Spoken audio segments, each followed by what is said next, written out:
Nah, lagi-lagi kita dihadapkan pada situasi yang tidak sinkron antara satu struktur dengan struktur yang lain dalam tatanan sistem demokrasi, katakanlah bagaimana apa yang terjadi di dalam struktur pemerintah dalam hal ini yang terkait mengenai regulasi, apa masalah yang dihadapi di dalam kalangan-kalangan akademisi dan intelektual,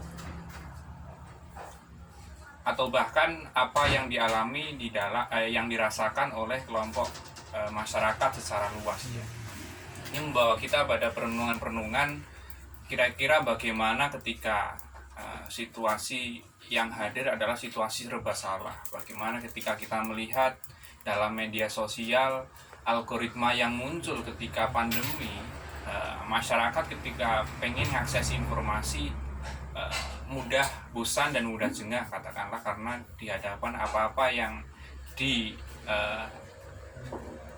disampaikan oleh media kebanyakan didominasi oleh bagaimana situasi perkembangan COVID.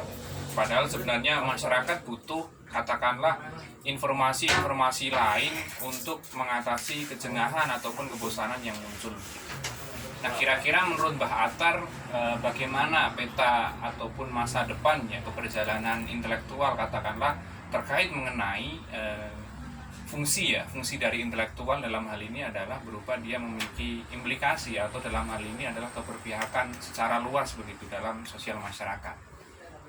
Nah, sebenarnya selama pandemi ini sebenarnya menjadi peluang besar bagi aktivis, bagi intelektual. Itu bagaimana sebagai titik balik perubahan. Karena gini, kondisi masyarakat sekarang berada pada titik yang rendah gitu.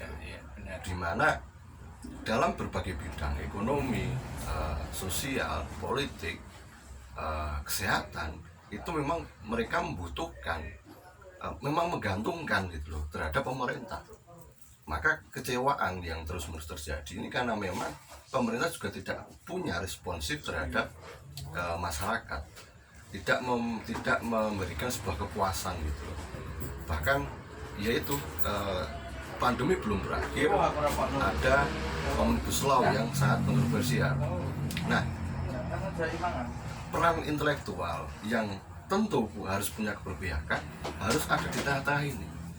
Bagaimana para intelektual itu bisa menampung atau mempelajari semua realitas yang ada di masyarakat, di kelas manapun, strata manapun, di bidang apapun. Jadi sebenarnya saat pandemi ini adalah peluang sebenarnya bagi para intelektual, terutama bagi aktivis mahasiswa, para kelas menengah. Karena yang terjadi adalah kan ada misinformasi, jadi ada hubungan yang tidak sinkron antara masyarakat dan pemerintah.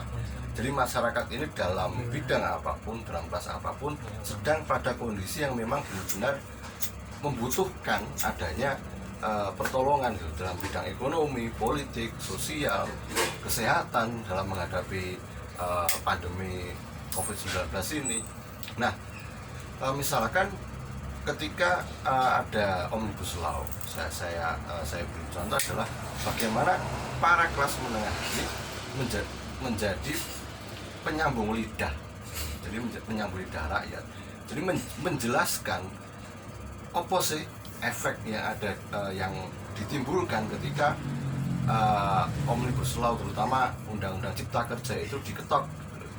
Jadi bukan hanya menjadi buzzer. Nah, selama ini saya amati lah di Twitter, dimanapun, organisasi apapun, aktivis itu hanya sebatas membuat artikel, membuat semacam pamflet gitu berisi poin-poin tuntutan, tapi tidak mengcounter wacana hoax yang dilakukan oleh kubu pro Omnibus Law. Jadi yang terjadi ada misinformasi. Efeknya adalah masyarakat yang bingung, serba bingung, nggak jelas saya mau tanya siapa gitu. Nah, selain itu adalah soal teori konspirasi. Nah, teori konspirasi kan jelas bertuburkan dengan metode ilmiah gitu, bertuburkan dengan ilmu pengetahuan yang didalami oleh para intelektual lah. Kita harus mencari tahu, kita harus skeptis mengapa masyarakat itu lebih tertarik pada dari konspirasi, terlepas dari latar belakang pendidikan yang memang berbeda-beda. Tapi mengapa mereka lebih mempercayai konspirasi itu sendiri? Menurut pendapat saya adalah karena memang referensi atau alternatif wacana itu hanya mereka. Yang pertama adalah media mainstream yang menyediakan fakta-fakta terbaru kan, soal corona, soal covid di media televisi, media sosial, itu cuma itu. Yang kedua adalah ya teori konspirasi yang difasilitasi oleh beberapa selebriti YouTube gitu. Ada Didi Corbuzier, ada Anji, lalu pernah juga ada perdebatan Dr. Tirta dan Jering. Jering itu kan ada Busman Mardigu gitu loh. Mereka diminati banyak orang karena yang pertama itu kejenuhan yang dialami masyarakat. Mereka butuh penguatan argumen gitu. Dan mereka para konspirator itu adalah orang yang memang mempunyai pendapat yang bisa menguatkan argumen masyarakat yang maido dengan pandemi. Sedangkan bagi yang memang peneliti atau ilmuwan nggak ada di YouTube yang bisa diakses masyarakat, yang bisa menjadi argumen penguat masyarakat yang memang iki lho ono, pandemi itu ada, corona itu ada, dampaknya seperti ini. Nah, itu nggak ada di YouTube. Saya ambil contoh YouTube saja ya, dan di Facebook, terus di Twitter segala macam. Yang saya kira tiap platform media sosial kan tentu ada peta market masyarakat sendiri. Terutama ketika kita berbicara masyarakat desa, masyarakat kelas menengah ke bawah, itu ada di Facebook cenderungnya dominannya gitu. Dan algoritma Facebook kan juga sudah sangat ketat saya kira, karena ada circle pertemanan juga. Masyarakat bawah belum tentu mempunyai circle pertemanan dengan para tokoh lah yang mampu punya kapasitas berbicara untuk mengakses itu. Informasi tadi ya. Nah itu, maka yang terjadi adalah ketika satu orang saja itu sepakat dengan paham konspirasi, maka yang terjadi perputaran informasi di masyarakat ya mau cuma konspirasi, karena nggak ada referensi pembanding.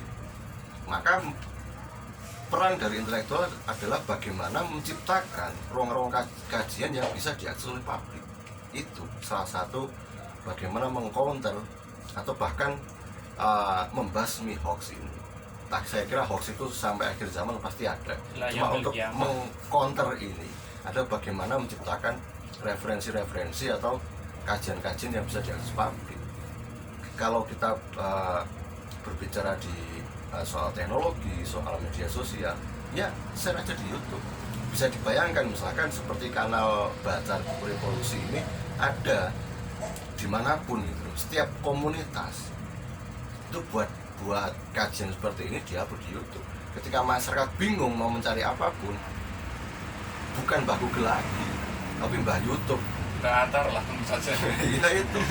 Dan punya artikel, kalau Google kan soal artikel ya, dan itu berbobot. Ya ada yang berbobot, ada yang enggak. Soal YouTube itu bisa lebih bertanggung jawab kan? Karena apa? Audio visual. Oh, orangnya ini. Gitu. Nah, walaupun memang ada dampak risiko, misalkan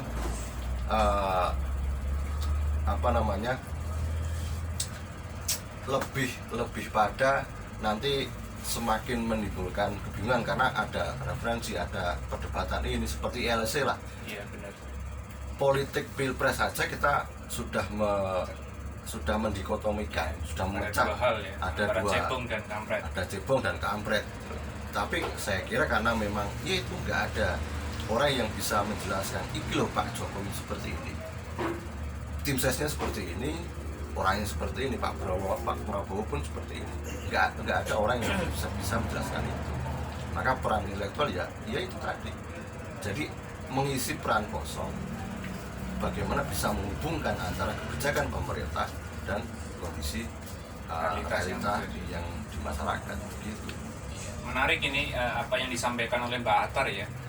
Mungkin kaitannya mengenai bagaimana tadi bagaimana pola-pola laki-laki nyinggung terkait pola algoritma yang ada di media sosial ya. Katakanlah ada semacam kelas-kelas tersendiri yang berkembang mendominasi di berbagai platform. Katakanlah di Facebook biasanya masyarakat desa ya, kelas menengah ke bawah, kemudian di kelas-kelas intelektual ya menengah ke atas biasanya hidupnya di Twitter dan Instagram gitu.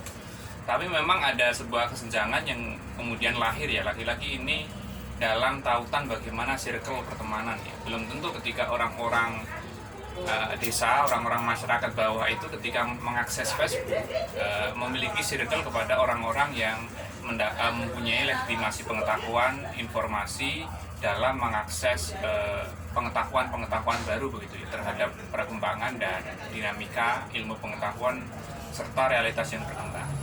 Nah, kiranya mungkin barangkali ini terakhir ya, kita menyinggung bagaimana refleksi bersama ya, barangkali ini menuju pada sebuah solusi ya. Saya kira pertama kembali ke setiap diri kita masing-masing ya. Setidaknya dalam menjalankan kehidupan yang hari ini serba cepat, dinamis, dan dalam konteks perkembangan ilmu pengetahuan, di mana ilmu pengetahuan sangat begitu melaju dengan cepatnya ya, dengan keberadaan metode ilmiah yang semakin lengkap, kemudian utuh dan sempurna ya, yang dilakukan oleh para intelektual, akademisi, cendekiawan dan peneliti ya, dalam menggambarkan sebuah realitas ya, realitas sosial yang terjadi ya. Kiranya mungkin 3 hal itu menyinggung. Yang pertama adalah berpikir kritis, kemudian yang kedua adalah bertindak skeptis, yang ketiga adalah bersikap ilmiah ya. 3 hal itu mungkin yang kiranya menjadi refleksi bersama, yang itu muaranya memang ya menggunakan bagaimana akal sehat ya. Sebagaimana kita ketahui bersama kan, hakikat manusia itu yang membedakan karena diberikan dikaruniai oleh pikiran dan akal budi katakanlah ya. Menurut Mbak Atar sendiri, kira-kira dalam 3 hal itu apakah perlu digerakkan, dalam artian adalah bagaimana menggerakkan secara individu dulu, mulai dari diri sendiri, bagaimana memahami akal sehat ya, menjalankan tadi ya, bersikap kritis, kemudian bertindak skeptis dan bersikap ilmiah itu sendiri. Ya, jadi kalau pribadi saya adalah saya masih memegang teguh dari kaidah yang disampaikan oleh guru saya adalah al-muhawadatu al-hatimi soleh wal-adu jadil aslan. Jadi setiap hal yang baru yang ada di masa lalu, ketika itu baik, ketika itu baik ya nggak apa-apa dibawa, tapi terhadap sesuatu yang baru di masa ini, ketika itu memang baik dan bermanfaat, ya oke, kita lakukan. Nah, sebenarnya kita ini sudah tidak lagi pada fase peralihan kebudayaan, karena kita sudah post modern, bahkan post truth kan gitu kan. Ketika berbicara soal teknologi, kita sudah pada 4.0. Ketika memang platform seperti YouTube itu sudah nggak asing lagi bagi kita. Kalau kawan-kawan itu mengamati, kan ada beberapa para YouTuber itu kan terbagi ada 2 kubu kan gitu. Jadi kubu YouTuber lama sama dan yang baru-baru yang terkesan nggak berfaedah gitu loh, clickbait dan nggak containable gitu. Tapi kan kita sebagai intelektual itu mengapa nggak bisa masuk pada lingkaran popularitas gitu. Kita nggak masuk pada arus populisme. Ketika kita mau mengabadikan sebuah ilmu, kita juga harus berjalan pada zaman itu, walaupun harus terjerembab pada arus-arus tren, pada arus-arus yang populis, pada gerakan-gerakan yang mainstream, walaupun itu dalam jangka yang pendek. Nah, yang saya amati kan kita ini cenderung stuck pada sebuah kemewahan. Oh, kita adalah orang yang berilmu, maka idealisnya harus seperti ini, bahwa kemajuan yang memang unfaedah, dan seperti platform-platform yang dulu dikatakan unfaedah kan TikTok kan, alay, lebay, jamet kan, jamet apa jamet, tapi nyatanya sekarang itu digandrungi, bahkan anak-anak muda terutama ya. hampir melalui Instagram itu, anak-anak muda, bahkan ibu-ibu saja itu bahkan sampai meninggalkan anaknya demi joget TikTok. Itu sudah realitas, sudah seperti itu, dan memang digandrungi gitu loh. Nah, secara pribadi saya kira mau tidak mau dan harus, dan saya kira ini adalah momen pandemi ini, bagaimana kita ada titik balik, bagaimana kita mempelajari zaman ini. Bagi siapapun, terutama kalangan intelektual, kalangan kelas menengah, kita harus mempersiapkan diri bisa hidup di zaman ini. Minimal punya skill menulis jurnalistik, minimal kita punya skill bagaimana mempelajari video editing, konten kreator, lalu fotografer, segala soal algoritma media sosial. Karena apa? Dalam konteks pribadi, insya Allah itu bisa menghidupi kita. Tapi dalam konteks ilmu pengetahuan, satu-satunya jalan itu adalah ya melalui itu. Kita sudah nggak bisa lagi menggantungkan pada tulisan yang kita tulis melalui tulisan tangan. Iya, benar sekali. Yang selanjutnya adalah berpikir kritis itu, maka seharusnya kita menimbulkan sikap seperti itu gitu. Kita harus mulai kepada zaman, bahkan kita juga mempertanyakan, kita bisa memprediksi, mengangan beberapa puluh tahun ke depan kita harus menyiapkan seperti apa. Kalau dalam dalam lingkup aktivis ya, kita juga harus mempersiapkan kader kita. Kalau kita sebagai orang tua, kita harus mempersiapkan anak-anak kita itu bisa mengerjakan apapun yang sekiranya dalam 10 tahun ke depan itu ada soal biometrics, misalkan soal artificial intelligence, itu sudah selesai. Di negara-negara maju itu sudah selesai. Kita juga harus menyongsong ke situ mau tidak mau. Karena soal perbentukan kebudayaan, kita mau menjadi diri kita sendiri yang saya kira cenderung tradisionalis, sudah tidak bisa, karena nanti sudah bergeser pada identitas. Lalu selanjutnya kritis, bertindak skeptis, artinya tidak mudah percaya nah, menerima informasi atau sebuah hal. Nah, untuk kritis lalu bertindak skeptis itu sebenarnya kalau kita pakai paradigma kritis transformatif ya. Nah ini